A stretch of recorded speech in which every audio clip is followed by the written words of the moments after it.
Hello दोस्तों, अभी तक आपने इस चैनल को सब्सक्राइब नहीं किया है तो सब्सक्राइब कर लीजिए और बेल आइकन को प्रेस कर दीजिए, जिससे इस चैनल पर प्रस्तुत होने वाली नई रचना और सूचना आप तक पहुंचती रहे। भारद्वाज जी ने कहा, तपोधन, पुरुष के शरीर में अध्यात्मक नाम से जिस वस्तु का चिंतन किया जाता है वह अध्यात्मक क्या है और कैसा है, यह मुझे बताइए। भृगु जी बोले, ब्रह्मर्षि, जिस अध्यात्म के विषय में पूछ रहे हो ना, उसकी व्याख्या करता हो। वह अतिशय कल्याणकारी सुख स्वरूप है। अध्यात्म ज्ञान का जो फल मिलता है वो संपूर्ण प्राणियों का हित। पृथ्वी, वायु, आकाश, जल और पांचवा तेज, ये 5 महाभूत है जो सब प्राणियों की उत्पत्ति और लय के स्थान है। जो भूत जिसके उत्पन्न होते हैं वे फिर उसी में लीन हो जाते हैं। जैसे समुद्र में लहरें उठती है तो उसी में लीन हो जाती है, उसी प्रकार महाभूत क्रमशः अपने अपने कारण रूप और भूतों से उत्पन्न होते हैं और प्रलय काल आने पर फिर उनमें लीन हो जाते हैं। जैसे कौवा अपने अंगों को फैलाकर फिर उसे समेट लेता है, उसी प्रकार भूतात्मा परमेश्वर अपने रचे हुए भूतों का पुनः अपने में लीन करते हैं। महाभूत 5 ही है। संपूर्ण प्राणियों की उत्पत्ति करने वाले परमात्मा ने समस्त प्राणियों में उन्हीं 5 भूतों को भली भांति नियुक्त किया है, किंतु जीव उन परमात्मा को नहीं देखता। शब्द, कान और शरीर के छिद्र, ये तीनों आकाश से प्रकट हुई है।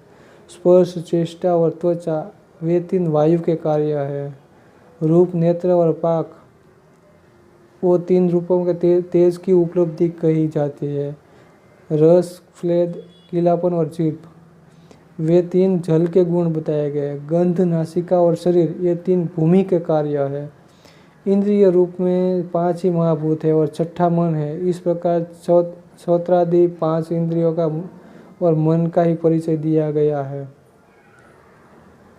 बुद्धि को 7वां तत्व कहा गया है। क्षितिज 8वां है। कान सुनने के लिए और त्वचा स्पर्श का अनुभव करने के लिए, रस का आस्वादन करने के लिए रस का और गंध ग्रहण करने के लिए नासिका है। नेत्र का काम देखना है, मन संदेह करता है। बुद्धि निश्चय करने के लिए और क्षेत्रज साक्षी की भांति स्थित है।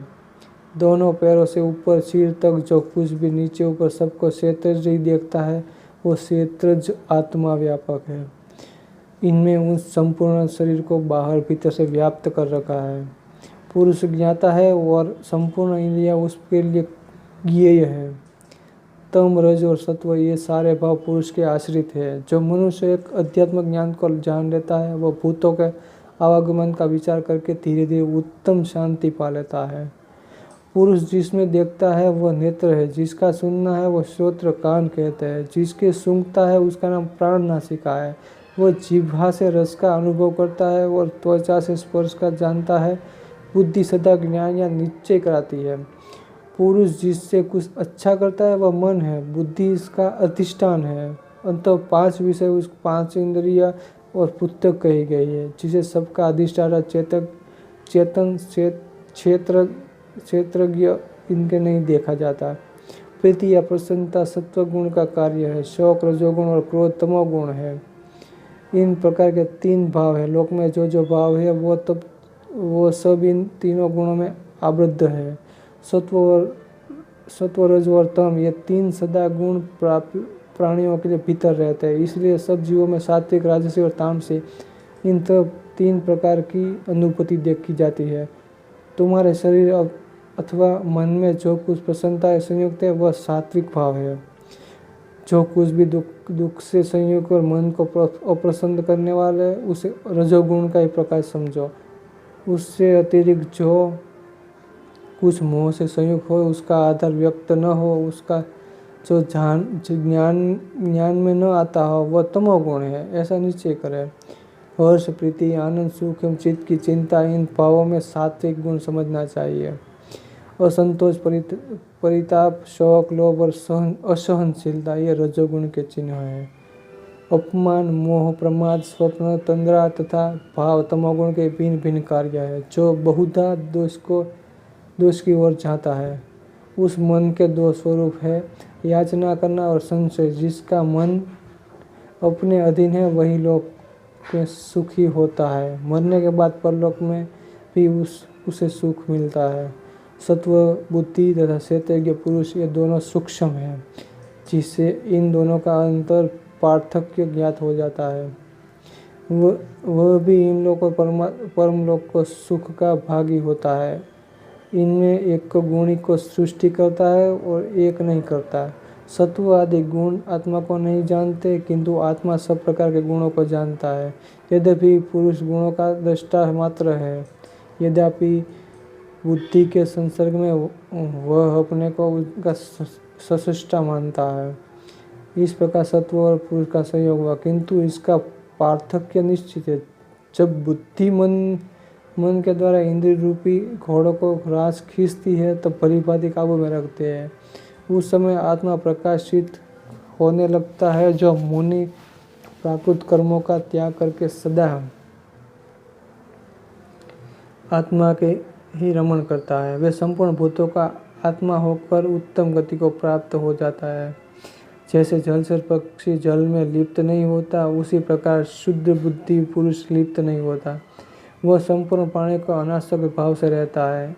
इस प्रकार अपनी बुद्धि द्वारा विचार करने में मनुष्य अनासक्त भाव से व्यवहार करे। वह हर्ष शोक में रहित हो और अवस्था में सम रहे। ईर्ष्या देश को त्याग दे। बुद्धि और चेतन की एकता है, वही हृदय की शुद्ध ग्रंथि है। इसको खोलकर विद्वान पुरुष सुखी हो जाए और संशय का उद्देश्य उच्छेद करके सदा के लिए शोक त्याग दे। जैसे मलिन मनुष्य गंगा में स्नान करने शुद्ध होते, उसी प्रकार श्रेष्ठ विद्वान उस ज्ञान गंगा में गोता लगाकर निर्मल हो जाते हैं, ऐसा जानो।